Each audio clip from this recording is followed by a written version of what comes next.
दुर्लभम। हमारी भागवत जी के तो महात्म में ही कह दिया कि गुरु प्रसन्न होंगे तो बड़े बड़े योगियों को, सिद्धियों को भी जो प्राप्त नहीं है वो आपको प्राप्त हो जाएगा गुरु प्रसन्नता से।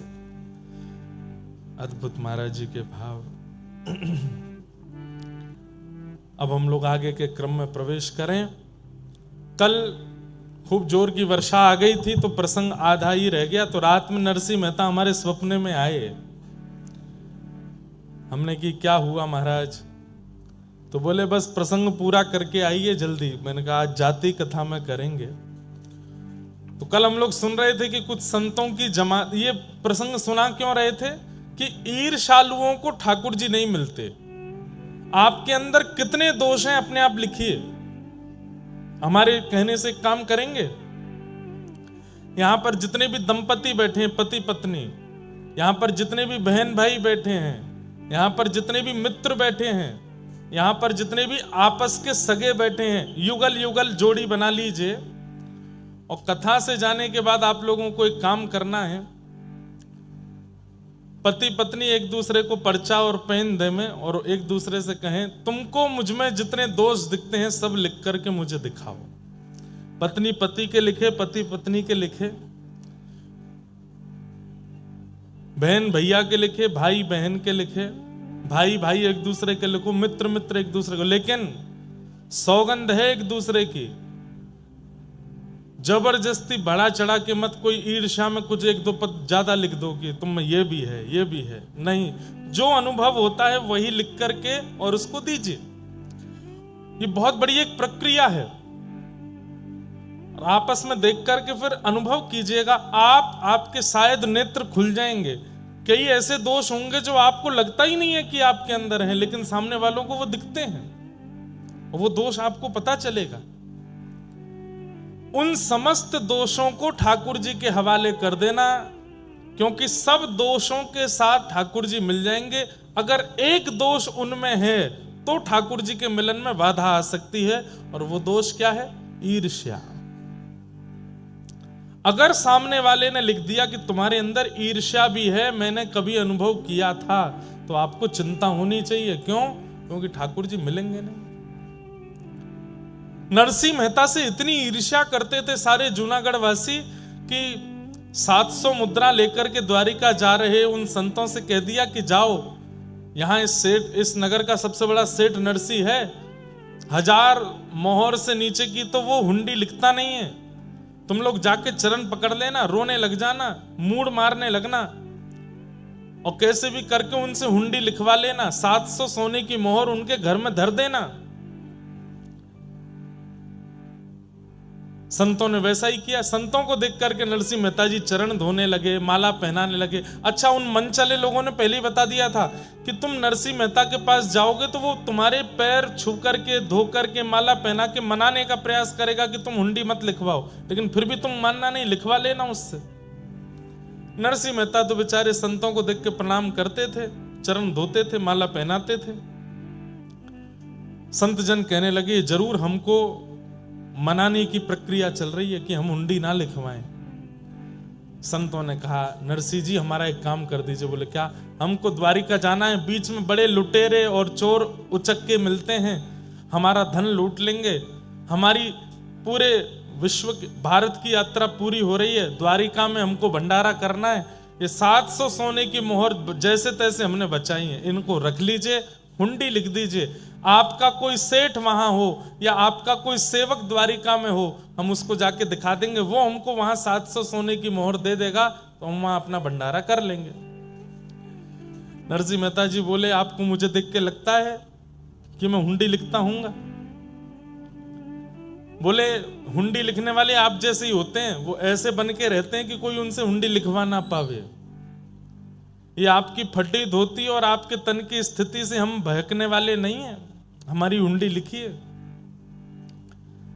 इतना पीछे पड़ गए संत जन, नरसिंह मेहता रोने लगे, मेरी कोई गद्दी नहीं है द्वारिका में। अरे मैं किसी को नहीं जानता सिवाय एक के। बोले किसको जानते हो? बोले वहां सांवरिया सेठ हैं, वो द्वारिकाधीश को बोल रहे थे, केवल उन्हीं को जान। बोले उन्हीं के नाम से लिख दो। नरसिंह मेहता बोले इस बात पर मुझे विश्वास भी है कि वो इनको दे देंगे, लेकिन मैं ये कैसे करूं? मैं ठाकुर जी पर कैसे थोप सकता हूं? और रही बात, हुंडी तब लिखी जाती है जब आप किसी से धन ले लो और सामने जिसके नाम पर हुंडी लिखी उसको देने की तुम में सामर्थ हो, मैं ठाकुर जी को कैसे दूंगा? तब नरसिंह मेहता के मन में एक विश्वास जगा। बोले संत जन तो मान नहीं रहे, तो 700 सोने की मोहर लेके तुरंत पूरे जूनागढ़ के ब्राह्मण, विप्र और संतों को बुला के भंडारा कर दिया, दक्षिणा बांट दी, भंडारा कर दिया, सब संतों को खिला दिया। और एक पत्र लेकर के नरसिंह मेहता जी ने लिखा, हे नाथ, आपके नाम पर मैं इनकी हुंडी लिख रहा हूं, 700 सोने की मोहर मैंने लेकर के आपके नाम से हुंडी लिख दी है, कृपा कर द्वारिका जब ये लोग पहुंचे तो मेरी लाज रखना, इनको 700 सोने की मोहर दे देना। रही बात, मैंने आपको 700 मोहर दी नहीं तो फिर आप इनको कैसे दोगे? लेकिन मैं दे चुका हूं। कैसे? बोले संतों के, ब्राह्मणों के हृदय में आप रहते हो, 700 सोने की मोहर का भंडारा करके मैंने आपको दे दिया है, इसलिए आप इनको दे दीजिएगा। संतों को पवा दिया मतलब ठाकुर जी तक पहुंच गया। बंधुओं, ठाकुर जी के संग कोई प्रक्रिया करने की इच्छा हो और ठाकुर जी नहीं मिल रहे हो तो किसी साधु, किसी महात्मा, किसी भक्त, किसी वैष्णव के साथ वो प्रक्रिया कर लो। प्रक्रिया के रूप में भोजन पवा दो, प्रक्रिया के रूप में उनको सुंदर वस्त्र दे दो, प्रक्रिया के रूप में उनका श्रृंगार कर दो, तिलक चंदन लगा दो, प्रक्रिया के रूप में उन्हें दक्षिणा दे दो, प्रक्रिया के रूप में इत्र लगा के सुगंधित कर दो, प्रक्रिया के रूप में माला पहना दो। कुछ बना के पवाने की इच्छा ठाकुर जी को है, संतों को पवा दो, क्योंकि संत सीधी डिलीवरी कराते हैं। ठाकुर जी भगवान का ब्लिंकेट है संत जन। ठाकुर जी के पोस्टमैन हैं सारे संत जन, भक्त जन, वैष्णव जन। जो ठाकुर जी को देना हो इनको दे दो, सब पहुंच जाता है वहां पे। पूज्य मलुकपीठ वाले महाराज जी एक बार कथा में बता रहे थे सत्य घटना। बिहार के एक पंडित जी ने एक सेठ जी से जाके कहा कि हमको जगन्नाथपुरी जाना है, दान दक्षिणा कुछ है नहीं हमारे पास रास्ते के लिए, आप हमें कुछ दे दो। तो सेठ जी ने उनको 100 रुपया दे दिया, बहुत होता था 100 रुपया। और महात्मा जी से कह दिया कि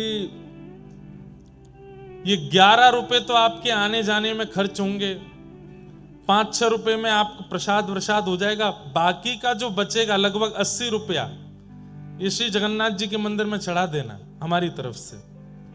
तो ठीक है। महात्मा गए, जगन्नाथपुरी पहुंच करके उन्होंने खूब सुंदर सेवा करी, संत जनों को खूब प्रसाद पवाया, प्रसाद पवा के भंडारा आदि करा करके अंत में 11 रुपया बचा, 11 रुपया मंदिर में चढ़ा दिया। अब सेठ जी बोले मैं सेठ जी को जाके बता दूंगा कि भाई हम 80 तो नहीं चढ़ा पाए, 11 बचे तो 11 चढ़ा दिए। सेठ जी से जाकर के कहा कि देखो सेठ जी, हमने वहां भंडारा आदि किया तो खर्चा बहुत ज्यादा हो गया, आपने 80 रुपए के लिए कहा था, इतने की टिकट बनी, इतने का प्रसाद हुआ, इतने का हमने भंडारा कर दिया, 11 रुपया बचा था वो हमने महाप्रभु जगन्नाथ जी को अर्पित कर दिया। 100 में से 11 गए, कितने बचे? 100 में से 11 गए, कितने बचे? 89। सब कुछ संतों की सेवा में लगा दिया, 11 रुपए मंदिर में चढ़ा। तो सेठ जी के मन में आया मैंने 80 के लिए बोला था, इन्होंने 11 ही क्यों चढ़ाए, चलो कोई बात नहीं 11 चढ़ गए तो अच्छा है। ये सोच कर के सेठ जी जब सोए तो रात्रि में महाप्रभु जगन्नाथ स्वप्न में आए और स्वप्न में आकर के बोले तुमने 100 रुपए देकर के एक संत को भेजा था? बोले हाँ, उसमें से 89 रुपए हमने रख लिए हैं, 11 हमने छोड़ दिए हैं। सेठ जी उठ करके बैठ गए, बोले कि संत तो बता रहे थे कि उन्होंने 11 रुपए चढ़ाए, ठाकुर जी कह रहे हैं मैंने इतने रुपए रख लिए। दूसरे दिन जाके जब संत से पूछा कि ये ऐसे स्वप्न में ठाकुर जी ने हमको बताया, तो संत के नेत्र सजल हो गए। बोले कि हमने जो मंदिर में जाके ठाकुर जी को चढ़ाया, ठाकुर जी ने वो स्वीकार नहीं किया, जो संत सेवा में लगाया वो ठाकुर जी ने स्वीकार किया, जो वैष्णव संत सेवा में हमने अर्पित किया उसको ठाकुर जी ने स्वीकार किया है, जो गोलक में जाके चढ़ा के आए, ठाकुर जी के आगे रख के आए, वो ठाकुर जी ने स्वीकार नहीं किए। इसका मतलब ये नहीं कि आप भी मत चढ़ाओ, मंदिर की प्रशासन की व्यवस्था के लिए तो चढ़ाओ, लेकिन उससे ज्यादा साधु सेवा, संत सेवा, वैष्णव सेवा। तो नरसिंह मेहता जी ने भी वही किया, संतों को पवा दिया और कहा द्वारिकाधीश हमने 700 सोने की मोहर भेज दी आपके पास, अब मेरी लाज रखना। संतों को हुंडी देकर के भेज दिया लिख करके। संत जन द्वारिका पहुंचे, वहां जाके ढूंढने लगे सांवलिया सेठ कहाँ है, कहीं नहीं मिले। पूरी द्वारिका छान मारी, कोई सांवलिया सेठ नहीं। आधी रात जब हुई, संत जन जब रोने लगे गोमती तट पर जाकर के, आहा, अब हम भक्तमाल जी रखी नहीं है, नहीं तो मैं वो छप्पे पढ़ के सुनाता। इतना सुंदर है, श्री प्रियादास जी ने इतनी सुंदर टीका करी है। कैसी सुंदर पाग बांध करके, घुंघराले केश में श्री ठाकुर जी हाथ में छड़ी लेकर के, जूती पहन करके, श्रेष्ठ वस्त्र पहन करके, गले में सुंदर हार पहन के, हीरे दमकाते हुए अदब से चलते हुए आ रहे हैं। अरे भैया, हमारे सेठ श्री नरसिंह मेहता जी ने किसी को हुंडी लेकर के भेजा है क्या? जैसी नरसिंह मेहता का नाम सुना, संत जन उठ गए, बोले भैया तुम कौन? बोले हम सांवरिया सेठ। आहा, दर्शन करके सब नतमस्तक हो गए। हुंडी जैसे ही, वो लिखी हुई हुंडी जैसे ही दी, पढ़ करके ठाकुर जी ने अपने सिर से लगाया और कहा कि महाराज आप लोग कितने भाग्यशाली हैं। बोले क्यों? हमारे नरसिंह जी के दर्शन करके आए हो। बोले नरसिंह जी देखने में तो बड़े सामान्य लगते हैं और आप उनके सेवक हो, आप इतने अद्भुत लगते हो। बोले मेरे जैसे सेवक हजारों हैं उनके, नरसिंह जी तो बड़े अद्भुत हैं। 700 सोने की मोहर तुरंत पकड़ा दी। बोले ये 700 सोने की मोहर तो आपकी जो आपने दी थी वो है, इसके अलावा आप मेरे सेठ जी के यहां से आए हो तो मैं कोई कमी नहीं छोड़ना चाहता। लेकर के गए सोने की थाली में भोजन, खूब सुंदर सुंदर पकवान पवाए, संत सेवा कराई, खूब दक्षिणा ऊपर से प्रदान कर दी। संत जन बड़े प्रसन्न हुए। ठाकुर जी ने उल्टा पत्र लिखा और कहा, हे नरसिंह जी, संसार ने मुझे चोर कह करके बुलाया, संसार ने मुझे ये कह करके बुलाया, संसार ने मुझे इतने इतने लालछन लगाए, लेकिन आप कितने अच्छे हैं, आपने मुझे सेठ कह करके पुकारा, सांवरिया सेठ। मैं आपसे बहुत प्रेम करता हूं, जल्द ही आपसे मिलूंगा। ऐसा पत्र लिख करके ठाकुर जी ने संतों के द्वारा भिजवाया, जाओ हमारे सेठ जी को दे देना। नरसिंह मेहता के पास जैसे ही संत पहुंचे, नरसिंह मेहता बोले अब पिटाई होगी। क्यों? इनको 700 सोने की मोहर मिली नहीं होगी द्वारिका में, तभी मारने आए हैं मुझे। लौट करके संत जन आए, नरसिंह मेहता बोले भगवान मुझे क्षमा कर दो। बोले क्यों, आपको मोहर मिल गई? बोले 700 सोने की मोहर तो मिल गई, हमारा संत वो भी हो गया, ऊपर से तुम्हारे वो सेवक ने इतनी दक्षिणा दी हमको, सोने की थाली, सोने की कटोरी, सोने की चम्मच, अरे सब कुछ प्रदान किया। अरे नरसिंह मेहता जी, तुम्हारा वो सेवक इतना सुंदर था, क्या बताएं उसके रूप की। सफेद धोती, सफेद अचकन, सफेद पगड़ी, सफेद बेंत, ऐसी सुंदर उसकी जूती। नेत्र तो कहते ही बनते हैं, कमल जैसे नेत्र थे। आहा, जब बोलता था तो ऐसा लगता था जैसे मानो पुष्प बरस रहे हों। एक बार उसने हमारा स्पर्श भी किया था, क्या बताएं, उसका स्पर्श पाके तो हम धन्य हो गए। अरे नरसिंह जी, कैसा सुंदर सेवक है आपका, हमको ऐसा सेवक मिलता तो हम तो अपने पास ही रखते, अपने से दूर जाने नहीं देते। नरसिंह जी बोले पता नहीं किसकी बात कर रहे हैं, समझ में तो आ रहा था ठाकुर जी ने कुछ तो लीला करी होगी। अच्छा, तुम्हारे सेवक ने ये पत्र लिख करके भेजा। जैसे ही पत्र पढ़ा नरसिंह मेहता ने और अंत में पढ़ा कि मैं तुमसे बहुत प्रेम करता हूं, जल्दी मिलूंगा, ये पढ़ करके नरसिंह मेहता तो रोने लगे। ईर्ष्यालु देखते रह गए और यहां ठाकुर जी ने नरसिंह मेहता पर कृपा कर दी। इसलिए बंधुओं, कोई दोष जीवन में आ जाए चलेगा, आपके अंदर काम है कोई बात नहीं, कथा सुनना शुरू करो, नाम जप करना शुरू करो, नष्ट हो जाएगा। क्रोध है धीरे धीरे वो भी शांत हो जाएगा। मोह है वो भी धीरे धीरे चला जाएगा, लोभ है धीरे धीरे वो भी नष्ट हो जाएगा। कथाएं आदि सुनना शुरू कर दो, सत्संग करो। लेकिन ईर्ष्या है तो मेहनत ज्यादा करनी पड़ेगी, क्योंकि ईर्ष्या ठाकुर जी को प्रिय नहीं है। और दुर्भाग्य की बात है कि ईर्ष्या लगभग मानवों के अंदर होती है, लगभग। अभी कोई आपसे ज्यादा सुंदर कपड़े पहन के आ जाए, हो जाएगी ईर्ष्या। हम कथा में इतने साधारण बन के आ रहे हैं, ये इतना बढ़िया पहन के आ रहा है। हमसे बढ़िया कोई खाने लगे, कमाने लगे, हमसे बढ़िया कोई कुछ प्राप्त कर ले, हमसे बढ़िया घर बना ले, हमसे बढ़िया बच्चे हो जाएं, सब में ईर्ष्या हमारे चित्त में आती है। ईर्ष्या ये कष्ट का कारण। अरे आप लोग तो संसार की बात कर रहे हैं, हम व्यासपीठ में बैठ के कथा करते हैं, कथा करने वालों से ईर्ष्या हो जाती है लोगों को। ऐसी ऐसी ईर्ष्या के लोग हैं। लेकिन ईर्ष्यालु व्यक्ति इस बात को प्रमाण दे रहा है कि मैं कभी ठाकुर जी से नहीं मिल पाऊंगा, इसलिए वो ईर्ष्या को प्रधानता दे रहा है। इसलिए हमारी प्रार्थना, ईर्ष्या चित्त में मत लाइए। निर्मत्सराणाम सताम वैद्यम वास्तवमत्र वस्तु शिवदम तापत्रयोन्मूलनम श्रीमद्भागवते महामुनि कृते किंबा परैरीश्वरः सद्यो हृद्वरुध्यते त्रिकृतभिः शुश्रूषुभिस्तत्क्षणात्।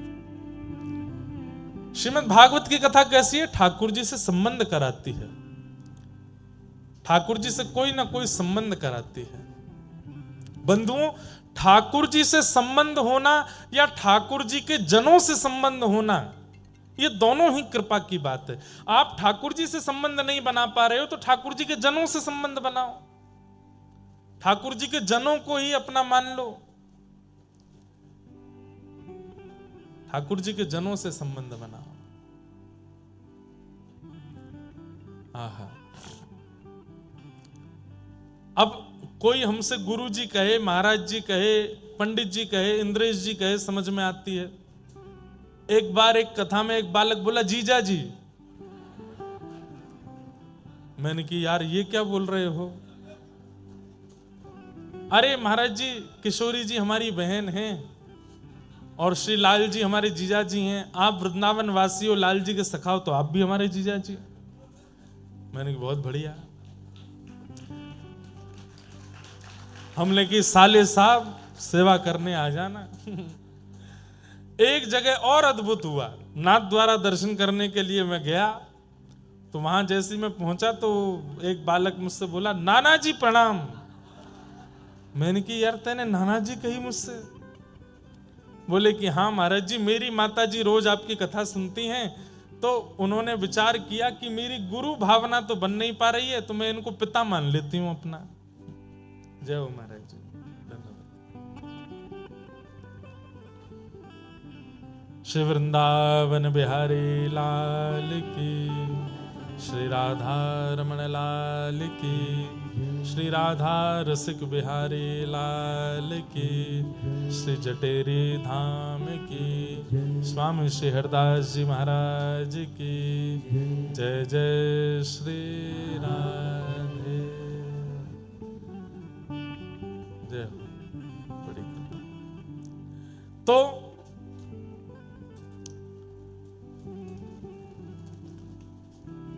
हरिजन संगे हरि उर आने, गिरधर जब अपनों करी जाने। सब लोग इधर देखो, ध्यान से सुनो। तो हमसे बोले महाराज जी हमारी माता जी कथा सुनती हैं, उनकी आपके प्रति गुरु बुद्धि तो बन नहीं पाई, लेकिन आपकी कथा सुन के बहुत कुछ सीखा है। तो हमने कि तो फिर क्या? बोले गुरु नहीं मान पाई तो वो आपको पिताजी मानती हैं। मैंने ये आपकी माता जी की उम्र कितनी है? बोले 55 की हो गई। मैंने कि 55 की माता जी है, वो 28 साल के पिताजी? तो बोले कि अब आपने ही कहा था कि हरिजनों से संबंध मानो, तो हमारी माता जी आपको पिताजी मानती हैं, तो उस नाते से आप हमारे नाना जी हुए। मैंने कहा बहुत बढ़िया। मैं तुम्हारे भी बाल बच्चे हो गए क्या? तो बोले हाँ जल्दी कृपा होने वाली है। मैंने कि वो बड़ा हो जाए तो वो परना ना बोलेगा हमको। तो अच्छा है, हरिजनों से संबंध रखो, हरिजनों को अपना संबंधी मानो। अरे जिन भक्तों के आप चरित्र सुनते हो ना, इनको ही अपना संबंधी मान लो। इनके संबंध की कहानी से ठाकुर जी आपको प्राप्त हो जाएंगे। मीराबाई मेरी बाईसा मेरी बहन है, श्री सूरदास जी मेरे काका जी हैं, श्री कुम्मन दास जी मेरे मेरे मेरे चाचा हैं, श्री गोस्वामी तुलसीदास जी हमारे बड़े पिताजी हैं। ऐसे करके सबको संबंध, और ये गोपनीय रखने हैं, सबको बताने नहीं है। इन सबसे संबंध, भक्तों से संबंध बना लिया जाए तो फिर ठाकुर जी आपसे संबंध बनाएंगे, आपको ठाकुर जी से नहीं बनाना पड़ेगा। अभी आप कहते हो ठाकुर जी आप मेरे लाला हो, ठाकुर जी आप मेरे पति हो, ठाकुर जी आप मेरे ये हो, आप कह रहे हो, ठाकुर जी मान रहे हैं कि नहीं इसका नहीं पता। ठाकुर जी माने उसका पता कैसे चलेगा? तो बोले भक्तों से संबंध बनाओ। भक्तों से आपका संबंध बन गया तो ठाकुर जी आपसे संबंध बनाएंगे, ठाकुर जी आपको अपना कुछ बनाएंगे। वैद्यम वास्तव मत्र वस्तु शिवदम, श्रीमद् भागवत ठाकुर जी के प्रति संबंध को प्रगाढ़ करती है, कल्याणकारी संबंध कराती है। तापत्रयोन्मूलनम, कथा सुनने वाले को फिर जीवन में कभी कष्ट का अनुभव नहीं होता। श्रीमद् भागवते महामुनि कृते किंबा परैरीश्वरः सद्यो हृद्यवरुध्यते त्रिकृतिभिः शुश्रूषुभिस्तत्क्षणात्। ऐसी भागवत की कथा को हम बारंबार प्रणाम करते हैं, बारंबार वंदन करते हैं। नैमिषारण्य क्षेत्र में 88,000 सौनिकादि ऋषियों ने सूत जी से 6 प्रश्न किए और इन्हीं 6 प्रश्नों के उत्तर में सूत जी कथा कहना प्रारंभ करते हैं। अनेक विषयों का उत्तर देते हुए श्री सूत जी महाराज ने भागवत की रचना का प्रसंग बताया। बहुत ध्यान से सुनिएगा। श्री वेदव्यास जी महाराज ने 4 वेदों की रचना की, महाभारत की रचना की, 18 उपपुराण, 17 महापुराणों की रचना की, तब भी मन को शांति नहीं मिली। तब नारद जी महाराज की कृपा से उन्होंने श्रीमद् भागवत को रचना कार्य किया। नारद जी महाराज ने जाकर के कहा कि भगवान के प्रभाव नहीं, भगवान के स्वभाव का वर्णन करो, तब मन को शांति मिलेगी। तब श्रीमद् भागवत की रचना हुई। वेदव्यास जी ने वही भागवत की कथा अपने पुत्र सुखदेव जी को प्रदान की। सुखदेव जी ने यही कथा श्री परीक्षित जी को सुनाई। परीक्षित कौन है? पांडवों के वंशधर। इन परीक्षित जी को 7 दिन में मरने का श्राप लगा। सौनकादि ऋषियों ने पूछा ऐसा क्या हुआ कि इनको 7 दिन में मरने का श्राप लगा? तो यहां महाभारत का थोड़ा प्रसंग सुनाया गया। पाहि पाहि महायोगिन देव देव जगतपते नान्यम तद्भयं पश्ये यत्र मृत्यु परस्परम। बहुत सावधानी से सुनो। उत्तरा के गर्भस्थ शिशु बालक को बचाना,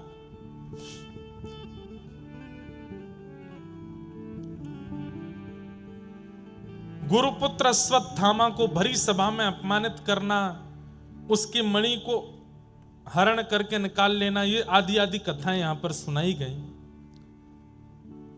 एक प्रकार से पांडवों का युद्ध विजय करा करके और थोड़े बहुत जो कार्य थे उनको समाप्त करके भगवान पांडवों को हस्तिनापुर का राजा बना के द्वारिका प्रस्थान कर रहे हैं। अब हम यहां से कथा सुनेंगे। द्वारिका को जैसे ही जाने लगे तो कुंती ने भगवान के रथ को रोक लिया। कुंती कौन है? भगवान की बुआ। बोले नाथ आप जा रहे हो? बोले बुआ अब देखो युधिष्ठिर राजा हो गया हस्तिनापुर का, आप लोगों का कष्ट खत्म हो गया।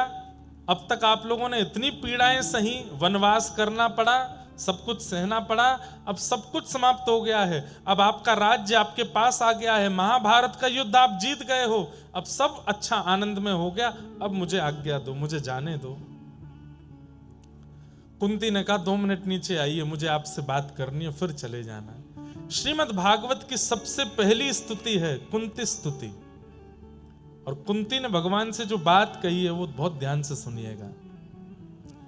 नमस्ये पुरुषं त्वाद्यं ईश्वरं प्रकृते परम अलक्ष्यं सर्वभूतानामन्तर्बहिरवस्थितम्।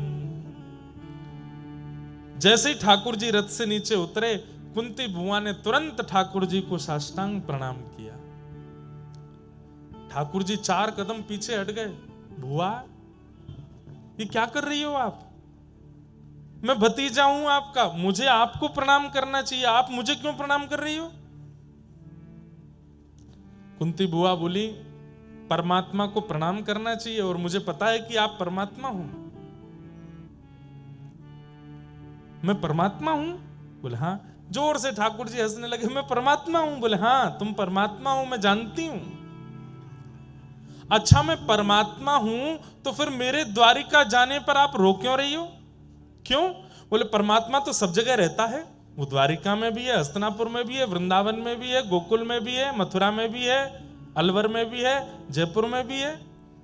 परमात्मा कोई एक स्थान पर तो रहता नहीं, परमात्मा तो सब जगह रहता है। और आप मुझे अगर परमात्मा कह रही हो तो मेरे द्वारिका गमन पर इतना रुदन क्यों कर रही हो? परमात्मा तो सब जगह है, देख लीजिए मुझे। कुंती कहती है यही तो बात है, हो तो आप सब जगह पर इतनी आसानी से दिखते नहीं हो। क्यों नहीं दिखता? तब कुंती दूसरे श्लोक में कह रही है कि माया जवनिका छन्न आज्ञादोक्षजमव्ययम्। बहुत दिन बाद हम कुंती स्तुति कह रहे हैं, ध्यान से सुनिएगा कि माया जवनिका छन्न आज्ञादोक्षजमव्ययम् न लक्ष्य से मूढ़ दृशा नटो नाट्यधरो यथा। कुंती कह रही है आप परमात्मा हो, सब जगह हो, लेकिन दिखते क्यों नहीं हो? माया के कारण। माया समझते हैं? संसार की हर वो वस्तु जो आपको अपनी ओर आकर्षित करती है वो माया है। मोबाइल फोन भी माया है, गाड़ी भी माया है, व्यक्ति भी माया है, खाने के व्यंजन भी माया है, पहनने के वस्त्र भी माया है। हर वो वस्तु जो ठाकुर जी से दूर करके अपनी ओर आकर्षित करती है वो माया कहलाती है। लेकिन किसी वस्तु के सामीप्य में रह के भी ठाकुर जी से दूरी ना बन रही हो तो वो माया नहीं हो सकती।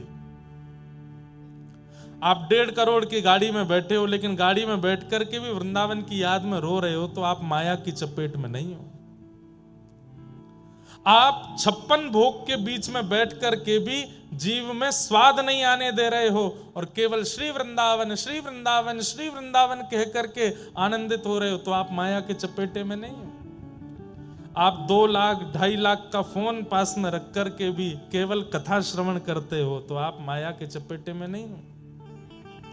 आप गले में स्वर्ण पहन के, हाथों में स्वर्ण और हीरा धारण करके भी अगर भगवान की भक्ति में लीन रहते हो तो आप माया के चपेटे में नहीं हो।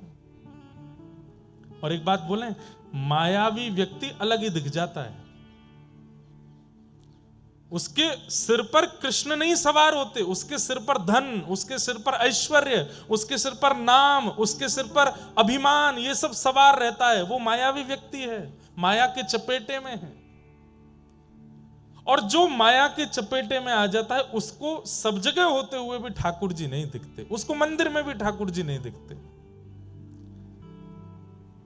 एक बार एक व्यक्ति मेरे साथ श्रीनाथ जी दर्शन करने गया।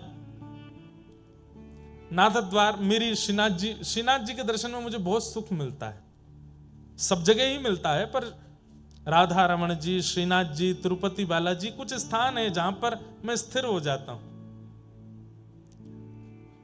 अब श्रीनाथ जी दर्शन करने के बाद मेरे नेत्र तो सजल हो गए। बाहर आकर के थोड़ी देर में मौन रहा। थोड़ी देर बाद वो व्यक्ति क्या बोलता है,